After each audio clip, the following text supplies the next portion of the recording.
moi je veux, moi je veux, moi je veux, moi je veux, moi je veux, moi je veux.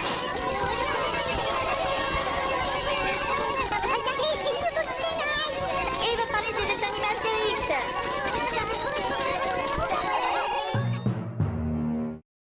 Il a changé d'être geek. Il est encore mieux qu'avant. Ne vous faites pas avoir, c'est qu'un geek ordinaire avec un chapeau ringard et il balance toujours les mêmes blagues épouvantables. Mais il a un nouveau chapeau.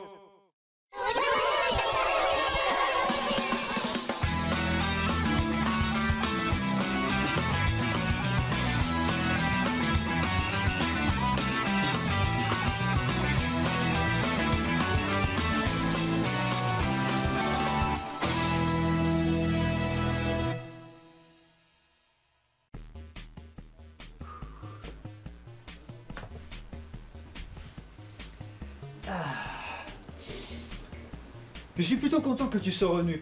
Comme ça, je vais pouvoir continuer cette série de 4 vidéos sur Astérix. Quoi, tu es en train de faire une série de 4 vidéos? Eh ben, j'ai bien fait de revenir. Exactement, et cette fois-ci, on s'attaque avec la deuxième partie, à savoir les dessins animés Astérix. Et crois-moi, on va se taper tous les dessins animés qu'il y a eu jusqu'à maintenant. Et on commence avec Astérix le Gaulois, sorti en 1967. Et Kim, je te laisse l'honneur de nous résumer ce petit dessin animé. Mais pourquoi moi? Parce qu'on t'a pas vu depuis 2 vidéos. Ok, c'est parti. Le camp romain de Caïs Bonus décide d'envoyer un espion romain pour découvrir le secret qui permet aux irréductibles Gaulois de résister à l'envahisseur, ayant appris l'existence de la potion magique. Les Romains décident donc de capturer le druide Panoramix et de leur donner la recette de la potion. Astérix doit donc partir dans le camp de Caïs Bonus et libérer son ami druide. On sent que t'as un petit accent ch'ti. Te moque pas de mon accent. Astérix le Gaulois, l'adaptation du premier album en dessin animé, fait office de premier dessin animé Astérix. Tu répètes beaucoup premier. Premier avertissement pour toi. Réalisé par Belluvision, on retrouve Roger Carrel dans la voix d'Astérix et Jacques Morel dans la voix d'Obélix. Le moins que l'on puisse dire, c'est que c'est un très bon dessin animé, malgré le fait qu'il possède quand même quelques défauts. Un peu comme cet horrible screenshot que tu nous as sorti en visionnant le dessin animé. C'était juste un arrêt sur image. Le premier souci qu'il y a, c'est que le trait de dessin n'a rien à voir avec celui de la BD. Il est même pas un peu plus simpliste que celui de la BD. Je pense que c'était parce que les animateurs se voyaient très mal de recopier trait pour trait la patte d'Uderzo. A noter que le dessin animé a été fait sans la permission d'Uderzo et Goscinny. Un autre dessin animé était prévu, mais il fut annulé par les pères d'Astérix. Le ce dessin animé se révèle être un petit peu mou et des fois met un peu de temps à avancer. Comme le passage où Astérix et son ami druide sont dans le camp romain. Exactement, mais malgré tout ça, Astérix le Gaulois reste un charmant petit dessin animé et ça tombe bien parce qu'il a eu un succès. Et d'ailleurs, les papas d'Astérix acceptèrent qu'il y ait une suite à cet opus. Et c'est là qu'on enchaîne avec Astérix et Cléopâtre, sorti en 1968, soit un an après. Waouh! L'histoire, tout le monde la connaît. Cléopâtre parie à César qu'elle peut construire un palais en 3 mois. Elle demande donc à numéro bis, petit architecte en herbe, de lui en construire un. Seulement, il aura besoin de l'aide du druide Panoramix, accompagné d'Astérix, d'Obélix et d'Idéfix pour venir à bout de ses travaux. Adaptation de la BD éponyme, j'ai pas spécialement grand chose à dire dessus, si ce n'est que c'est à partir de là que les blagues d'Astérix vont devenir connues. Ou les chansons, on va savoir. Le trait de dessin est déjà mieux foutu par rapport à son prédécesseur. D'ailleurs, je sais chanter. On reconnaît plus le trait d'Uderzo. Je peux vous chanter une musique du film. Même les animations sont mieux. Je vais vous faire le pudding à l'arsenic. Grosso modo, Belluvision nous a sorti une adaptation bien meilleure que son prédécesseur. Et toi, si tu te mets à chanter, je te forcerai à faire 15 ans de travaux forcés. Justement, c'est le moment de passer au prochain dessin animé. Profite que t'as inspiré pour nous résumer Astérix et les 12 travaux sortis en 1976. Continuant de résister à Jules César, ces sujets prétendent que les Gaulois sont des dieux. Du coup, César impose à Astérix et Obélix de réussir à passer les 12 travaux qui sont constitués de 12 épreuves que seuls les dieux peuvent gagner. Ce n'est plus Belluvision qui se charge de ce dessin animé, mais les studios Idéfix fondés exprès pour les dessins animés. D'ailleurs, ils ne feront que cet opus-là et Daisy Town. Le dessin animé reste aussi excellent que l'opus qui le précède avec des animations et un trait de dessin encore plus détaillé, en se rapprochant encore plus de la BD. A noter que c'est le seul Astérix qui n'est adapté d'aucune BD. On retrouve l'humour habituel d'Astérix et il me semble que c'est LE dessin animé d'Astérix où tout le monde a retenu les blagues. Par Osiris et par Apis, tu es un sanglier. On commence à envoyer avec le porc. Quelle pile de linge a été lavée avec Olympe, la lessive des dieux? Celle-ci est plus douce et plus souple. Oui, il a réussi. En effet, ce linge est plus souple, plus doux, plus blanc. Les dieux font leur lessive avec Olympe qui laisse le linge blanc et les mains. Tout ça, tout ça, tout ça. passé un moment génial. Tu l'as dit, en somme cet opus-là, tout comme le précédent, fait partie des Astérix les plus connus en dessin animé. Bien sûr. Ben, j'entends une drôle de musique qui arrive. Ça me rend nostalgique. Moi aussi, et ça tombe bien car on va passer à Astérix, la surprise de César, sorti en 1985. La charmante Falbala et son époux Tragicomix sont enlevés par les Romains et envoyés à Rome où ils seront tous deux dévorés par les lions. Astérix et Obélix partent aller leur porter secours. D'ailleurs, Jacques Morel abandonne son rôle d'Obélix et sera remplacé par le célèbre Pierre Tornade. Adaptation de la bande dessinée Astérix Gladiator et Astérix Légionnaire.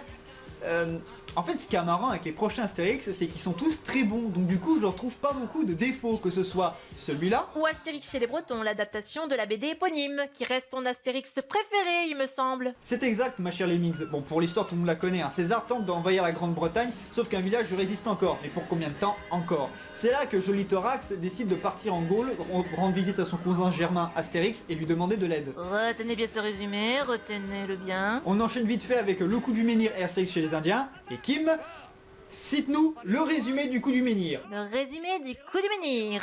Deuxième avertissement. En voulant sauver Panoramix des Romains, Obélix écrase accidentellement le druide avec son menhir, rendant ce dernier complètement zinzin. Pendant ce temps, un devin du nom de Prolix vient sommer le trouble au sein du village gaulois. Adapté de la BD Astérix et le Devin, bien que peu sombre celui-là et que par moments Bonne Mine nous tape un peu sur le système, il n'a pas de réels défauts.